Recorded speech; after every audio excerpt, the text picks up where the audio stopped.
그래서 대개의 경우에 그 입국 한 달, 길어도 3달 이내에 문제의 심각성을 알게 될 겁니다. 시댁 식구가 신부를 무시하는 듯한 말이나 행동, 언행이죠. 이거 하면 안 돼요. 이거 진짜 조심해야 돼요. 처갓집을 도와줘야 되느냐, 아니면 처갓집을 안 도와줘도 되느냐. 이거는 대부분 뭐 국내 결혼이든 국제 결혼이든 다 겪을 건데 결혼 이후에 위기 상황이 오잖아요.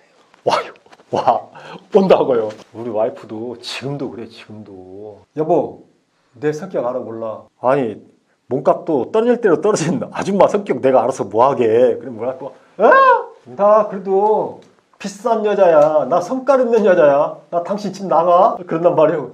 야, 나가도 누가 주워가는 사람도 없어. 내가 그렇게 얘기하고. 내가 왜 이런 얘기를 하냐면 우리 와이프를 내가 잘 알아요. 바람 피우라고 내가 이렇게 해도 바람 피울 여자도 아니고 하는 걸 내가 잘 아니까. 남들 혹시 뭐 시청자분이 저거 너 추잡되는 거 아니야? 그렇게 얘기할 수 있는데 아니에요. 우리 와이프는 내가 15년 동안에 피부를 맞대고 샀는데 내가 왜 몰라요. 우리 와이프가 어떤 여자냐? 내가 지금 몸이 좀 건강이 안 좋거든요. 잠잘 때 와이프가 자기도 굉장히 피곤하잖아. 그럼에도 불구하고 내 가슴에다 손을 탁 얹고 자. 왜 얹고 자는 줄 알아요? 이 아저씨 숨을 쉬나 안 쉬나 빡 확인을요. 이 아저씨 제대로 숨을 쉬나 안 쉬나. 매일마다 그래, 매일마다. 근데 도망가겠어요? 안 도망가? 아마도 입국 첫날부터 해서 한 달간, 그 다음에 시댁 식구와의 어떤 갈등, 그 다음에 출산, 그 다음에 국적 취득, 그 다음에 취업, 이런 것들이 변곡점이에요. 변곡점. 결혼 생활의 위기의 변곡점이 될 수가 있다고요. 그래서 대개의 경우에 그 입국 한 달, 길어도 3달 이내에 문제의 심각성을 알게 될 겁니다. 이때 신랑의 대처가 굉장히 중요해요. 만약에 그 위기가 오지 않도록 이 기간에는 특히 신랑께서 신경을 좀 많이 써야 돼요. 만약에 실제로 위기가 왔어. 그러면 다문화센터의 선생님이나 아니면은 다문화 관련 전문가한테 가서, 저도 가서 대화를 하거든요. 선생님도 많이 만나지. 하는데 거기 갈 때 신부를 데리고 가면 안 돼. 신부를 데리고 가면 일단 무조건 신부 편을 들어. 신부가 우리 신랑만 보고 그 먼 나라에서 신랑만 보고 왔는데 신랑이 좀 이해를 해주셔야죠. 신랑이 지금 잘해야죠. 대화가 이런 식으로 흘러가 버려. 문제의 본질은 따로 있는데. 그렇기 때문에 만약에 결혼 관련 종사자들한테 조언을 들으려면 신부는 놔두고 신랑 혼자 가서 얘기를 해라. 그 다음에 시댁과의 갈등이에요. 시댁과의 갈등인데 시댁 식구가 신부를 무시하는 듯한 말이나 행동, 언행이죠. 이거 하면 안 돼요. 이거 진짜 조심해야 돼요. 왜냐하면 캄보디아 여성들이 상당히 강해요. 자기 주장이. 우리 국민들은 내가 이 말을 했을 때 상대방이 기분 나쁠 것 같으면 말을 좀 돌려서 하잖아요. 이렇게 돌려서. 말을 좀 순화시키고 돌려서 하는데 캄보디아 여성들은 직설적으로 얘기하거든요. 그러니까 절대로 그 행동을 좀 조심해야 될 것 같고. 그 다음에 의견 충돌이 있다. 시댁 식구하고 의견 충돌이 있어요. 있을 때 신랑은 어떻게 해야 되냐. 신랑은 자기가 원치 않더라도 신부의 편에서 대변을 해줘야 돼요. 신부한테 당신이 잘못했잖아. 엄마 말이 맞잖아. 누나 말이 맞잖아. 당신이 틀렸어. 이런 식으로 얘기하면 이게 골치 아파져요. 문제가 해결이 안 된다고. 신부가 자기가 잘못한 거 알면서도 인정 안 한다고. 그렇게 되면 신랑은 신부의 편에서 변론을 해라. 그리고 되도록이면 처음에는 독립을 하세요. 독립. 조그만한 월세라도 독립하시는 게 더 좋고. 그 다음에 신부한테 어떤 성과를 내도록, 예를 들면 한글을 가르쳤으면 왜 이렇게 몰라? 도대체 뭘 배웠어? 이 머리가 안 돌아가? 이런 식으로 성과를 요구하면 안 돼요.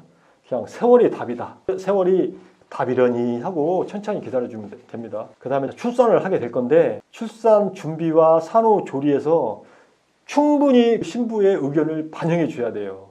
그리고 중요한 것은 뭐냐면 출산 당일은 신랑이 곁에서 지켜줘야 돼. 이게 나중에 두고두고 신부한테 아주 강하게 약발이 먹혀 들어간다고. 출산 당일날 신랑이 신부 곁을 처음에서 끝까지 지켜주면 신랑에 대한 신뢰가 신부가 믿음을 갖거든요. 약발이 그만큼 먹힌다는 거예요. 그리고 저 같은 경우는 우리 와이프가 출산 당일뿐만이 아니라 산후조리 기간까지도 제가 곁에 같이 있었어요. 심지어 제가 그 기간에 담배도 끊었어.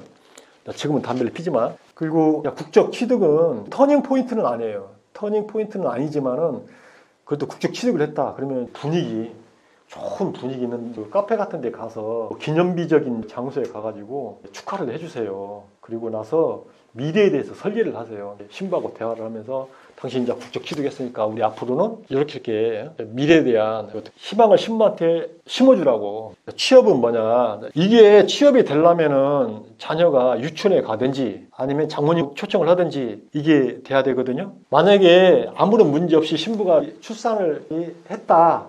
그리고 장모님까지 초청을 했다. 아니면 아이가 뭐 유치원에 갔다. 그때까지도 신부가 신랑 곁에 지키고 있으면 그러면은 아주 훌륭한 신부를 얻은 거예요. 그전에도 저희가 영상 찍은 거에 처갓집 이야기가 나왔잖아요. 처갓집을 어쨌든 도와줘야 되는 상황들이 올 건데 그럴 때 어떻게 도와주면 좋은 남편이 될 수 있을까요? 일단 우리가 그 정의부터 분명히 하자고요. 처갓집을 도와줘야 되느냐 아니면 처갓집을 안 도와줘도 되느냐라는 걸 이분법으로 말했을 때는 처갓집을 도와줘야 돼요. 이거 처갓집을 안 도와주면 너하고 이혼하겠다. 그거밖에 안 돼요. 처갓집을 도와줘야 돼요. 근데 그러면 신혼 초기에는 목돈이 들어가요. 목돈. 처갓집에다가 돈을 보낼 때 목돈이 들어간다고요. 그래서 목돈을 보내줄 때 그냥 보내주면 안 돼. 거기에 사용처에 대한 명확한 코멘트를 달아줘야 돼요. 그래야만이 투명하게 사용을 할 거라고 저쪽에서. 왜냐? 신랑이 돈을 줄 때 이 돈은 어디에다 사용을 하세요 라고 목돈을 보낸 거기 때문에 자기네들 마음대로 이무대로 못 쓴다고. 유흥비로 안 쓴다 이 말이야. 그리고 만약에 설령 유흥비를 썼어. 그러면은 그 다음부터는 어떻게 되느냐? 돈을 보내달라는 부담을 느껴 저쪽에서. 그리고 신랑은 보내주는 것에 대해서 거부할 수도 있고 또 돈을 축소할 수도 있고 그 명분이 생기는 거야.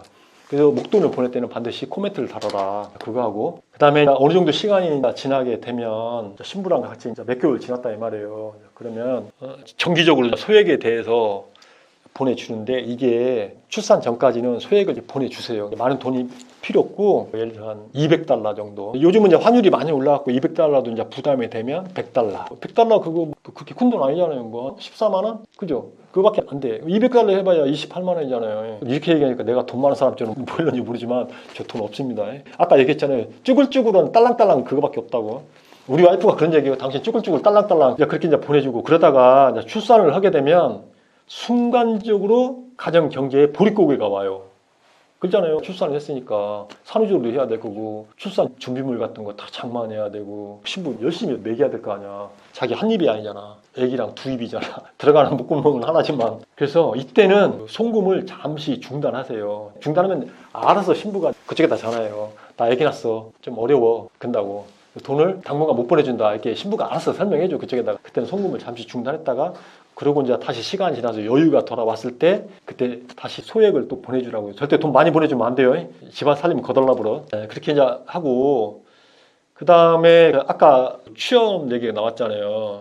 출산을 하고 나면 산후조리는 산후조리원에서 할 것이고 산후조리 기간이 끝나고 집에 와도 신부가 애기 안아주고 젖줘야 되고 또 목욕도 시켜줘야 되고 뭐 그럴 거 아니에요. 첫 아이 한 명은 좀 그나마 덜한데 애기가 두 명이다. 정신없어. 그때는 이제 장모님을 초대해가지고 애기를 돌보게 좀 해주고 장모님이 애기 돌봐주는 사이에 이미 신부는 산후조리가 다 끝난 거야. 그러면은 좀 여유가 있잖아요. 그럼 자기가 취업할 수도 있어. 쉽게 말해서 경제 활동을 할 수 있다는 거죠. 그렇게 되면은 더 이상 신랑이 처갓집에다 돈을 안 보내줘도 돼. 저 같은 경우는 신부가 돈을 벌어와. 나 지금 처갓집 안 도와줘요. 오히려 신부가 돈 벌어와가지고 자기 처갓집에다 돈 보내주고 나 용돈 줘 용돈. 자기 기분에 따라서 나한테 주는 용돈이 두둑날주게 두둑날주. 기분 좋으면 좀 많이 주고 기분 나쁘면 안 주기도 하고.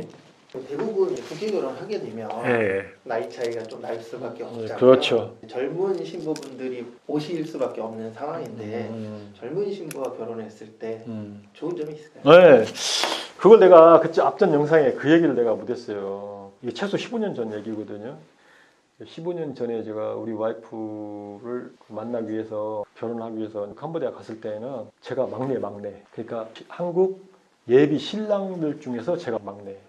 그러니까 거기 캄보디아 외무부인가? 그 외무부 거기서 면접을 보거든요. 근데 거기 갔는데 한국 신랑들이 한 20명 정도 되고 근데 거기서 내가 막내요.